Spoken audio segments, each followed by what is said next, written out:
Hi, I'm Cameron, and I don't just read comics, I love them. Welcome back to another episode of Cameron Reads Comics. On today's episode, we are going to be talking about Dark Crisis on Infinite Earths. So this series collects Justice League number 75, and then Dark Crisis on Infinite Earths numbers 1 through 7. This was supposed to be a big summer event. If you know DC, you know that this is the next installment in their Crisis event series. So this is an infamous DC Crisis title. And so when it comes to accessibility, I would recommend reading a few other titles. The first, and I probably of all the crises, the most important one is Crisis on Infinite Earths by Marv Wolfman and George Perez. Read that one. I highly recommend it. Even as a DC fan, as a comic book fan, I would argue that it is necessary reading. Next, after that, if you want to go chronological, Infinite Crisis by Jeff Johns and Phil Jimenez. Then after that, it's Final Crisis by Grant Morrison and Jeff Johns. And then there's this guy that comes up. Now, again, for accessibility of all those titles, I would highly just recommend Crisis on Infinite Earths. Then it goes to show kind of how DC works next when it comes to this series. Josh Williamson is kind of the guy at DC right now, meaning that if he's given charge of this book, that means that he is in charge of a lot of the direction of DC moving forward. Because after this, it sets up the event Dawn of DC, or like not the event, but kind of the next imprint in the DC repertoire. You saw this with Jeff Johns in Infinite Crisis and Final Crisis. He was kind of controlling, and then they did like a Flashpoint reboot. They did a lot of stuff. When it comes to accessibility of this title, Josh Williamson was writing a lot of other DC titles, and you can bet that they tied into this, whether it was really big or not. I would say at the time he was writing Deathstroke Inc. He was writing Batman and the Robin ongoing series. So he wrote 6 issues of Batman. He wrote 6 or 7, I don't remember. 6 issues of Batman. He wrote Deathstroke Inc., which leads up. Deathstroke's a major character in this, and then the Robin solo series. I highly recommend reading those. And then from an influence, but not necessarily a direct. There's callbacks to it in here, but not like direct. You need to read it. I'd always recommend Death of Superman because that's kind of what a lot of the tone of this series is based on. Now, when it comes to the story, broadly, I'd say that this is a story about DC legacy characters. It asks the questions, what would happen to the DC universe if the Justice League all died or disappeared?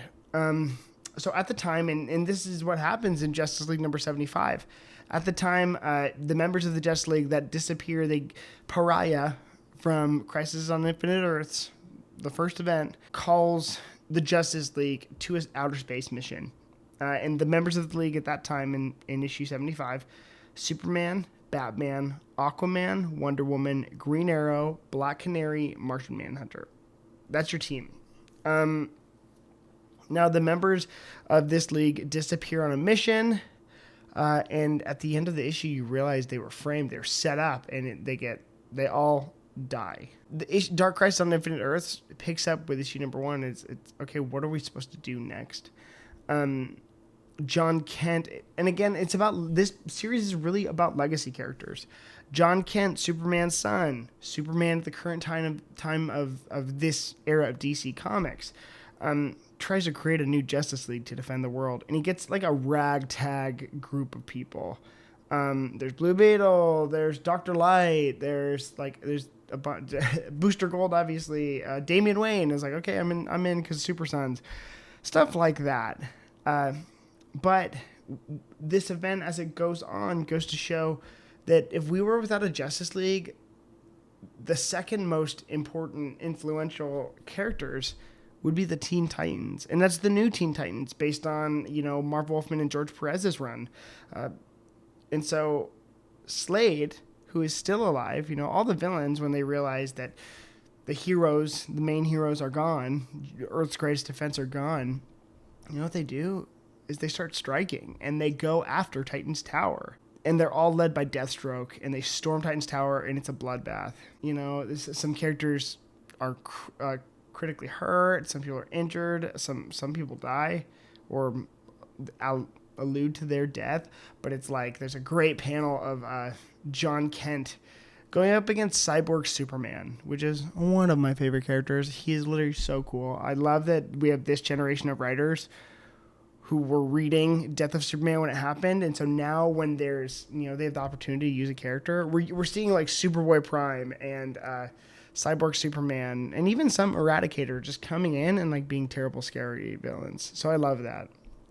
But, you know, what's happening underneath is broadly how Dick Grayson's legacy has affected the rest of the DC universe, and that's so important. He is the first legacy character in DC, you know, being Robin and then becoming Nightwing, growing up out of being a sidekick. I think that's the big thing that separates DC from Marvel is legacy. It's also a story about Dick versus Slade, and I think there's a solid argument if you want to say that Deathstroke is Dick Grayson, Teen Titans' greatest enemy. I'd say so. You know, there's Blockbuster, but I think overall it's always been a chess match between Dick and Slade Wilson. So, yeah, the main characters in this story are Dick Grayson, Nightwing, John Kent, two sons of some of the greatest legacy or of the greatest DC heroes. John Kent's posture is, how does Superman function in a world without his father? You know, it's more than my dad's gone right now. It is, I don't think my dad's coming back, and I need to stand up for his morals. You know, I need to be the hero my dad was. How do I survive separate fights between Cyborg, Superman, and Doomsday? Because that's what happens at Titan's Tower. It's crazy. Like, there's like 3 issues, a lot of things going on. It is a crisis, but like the fighting in the series was crazy. Black Adam is actually a major player in this game. I think we can see the influence that the Black Adam film was having on publication at this time. That's why he's such a big deal. But his posture, he joins John Kent's Ragtag Justice League. His whole posture as the leader of a nation, Kahndaq, is the world safe with these heroes? Are these are my people protected? You know, because that's always going to be his posture. Overall, the story does a good job embracing the biggest difference between DC and Marvel, in my opinion, legacy. The only legacy character. Marvel's tried to do the same thing with some of their legacy characters, and it doesn't land as hard. It's a love letter to these characters. It features all-star moments from our most important teams in DC history. Teen Titans, Justice Society of America, one of my favorite teams, Green Lantern Corps, many more. Plus, spoiler alert, not that I haven't spoiled much. 1, 2, 3.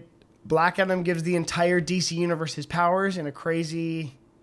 It was like crazy. It's like everyone was electrified. It was kind of freaking awesome. If you're a DC historian, much like myself, you'll be glad to see as many callbacks as you do in this series, centering on one of the most important ones that I've actually seen a lot of callbacks for recently. Dick Grayson making the same oath in front of Batman in Detective Comics number 38. Candlelit oath. It's a very powerful scene.